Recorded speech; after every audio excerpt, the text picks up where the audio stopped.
Hey everyone, welcome back to Crypto Cash. Thanks again for joining me here. Hope you're having a fantastic day. We're taking a little look here at Polkadot, seeing what's going on with this coin. We did lose that ascending trend as we talked about last night, so we're just going to discuss a little bit more about kind of what's going on now and roughly where we might be here in a few more hours. Because again, it's not looking fantastic, but this could absolutely be the bottom. Based on Elliott Wave theory, we could see a recovery from here as long as this is the lowest point. We will talk about that and obviously a few other key factors. If you want to become a better trader, though, cryptocash.tech is the site. Link down below if you want to consider becoming part of our premium group. We do have trade signals, as you can see here. We've taken some healthy profits fairly recently with Algorand, OMG, ICP. This all happened yesterday. And then, of course, we got Chili's, Reef, and Dusk.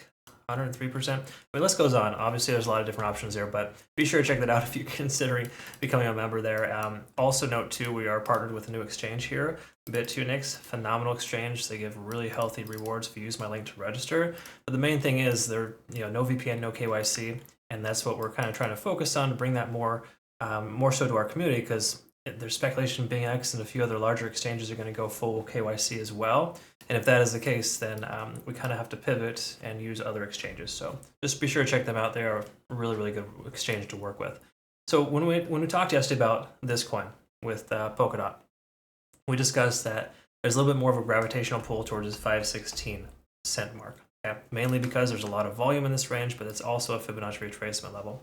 So we're going to look at potential for retracement, and obviously consider the fact that if this is the bottom, we could very well see a bit of a bounce here for a lower high and a lower low. Okay, so again, ideally, if we've hit our top here, which I speculate we have, then we're going to find two lower lows and a lower high to come on down. Okay, so it's a very common characteristic when you see our ABC pattern after a 1, 2, 3, 4, 5. Okay, so again, just kind of note that that is a potential reality here for us. Taking a look at the back-end data, though, let's go ahead and discuss here quickly. Another reason why we might see that range is because we got a ton of liquidity at $4.70. So 470 here is a pretty strong amount of liquidity, just below that most recent low that we saw back here on November 9th. Okay, so awesome stuff in that regard, because that really helps us understand that there's going to be, the bears are going to push the price action down there to sweep that lower liquidity, and then the price will potentially shoot up from there. Okay, again, a lot of this is contingent on how Bitcoin is behaving in the market, but this tells us a lot about the back end, that there are some shorts entering the market in the last 12 hours, but it's not quite as heavy as the amount of longs available in the market right now. And again, the money goes where the money is, and there's a lot of money down there to be swept, and that pretty much just implies that if they sweep it down that low, they can instantly increase the price action back up there. Okay, so again, 470, we can see a lot of liquidation here at about 470 right here in this range. Okay, so an area to kind of pay attention to, consider dollar cost averaging at that level, or just note that the price action might pull back to that range. So either way you look at it, we have a fantastic amount of higher lows and consistency here with this coin. We did lose our short-term ascending trend, so we got to recognize that we've broken tentatively bearish on the shorter-term timeframes, but large time, we're still in good shape. So again, say the price pulls back to this level here at 470, we're going to be breaking below that level, and we got to recognize that that would be a potentially bearish sign. Okay.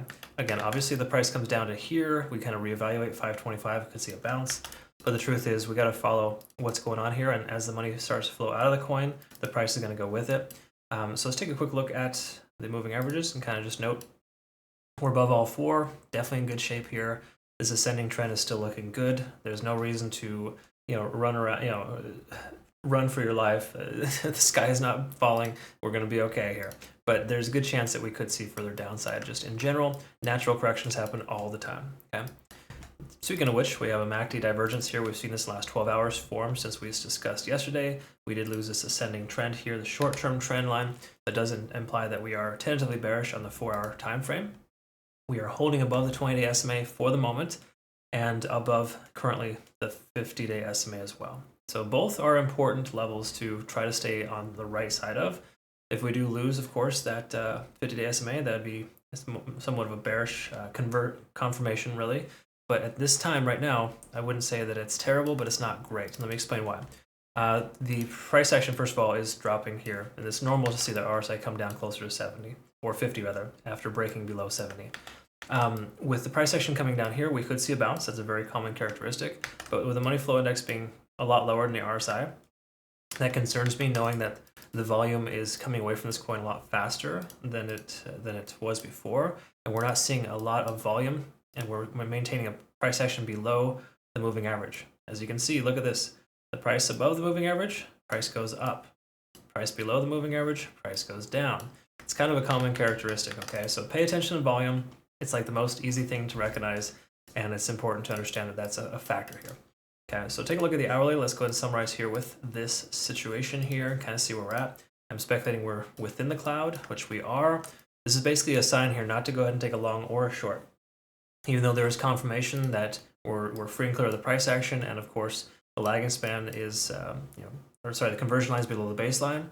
We are 2 out of 3 indications here letting us know that we are okay to hold your short position open, but by no means do you want to confirm that you want to take the short. Okay, so confirmation of taking the short is the price action going sideways for the next 12 hours and maintaining at $5.50.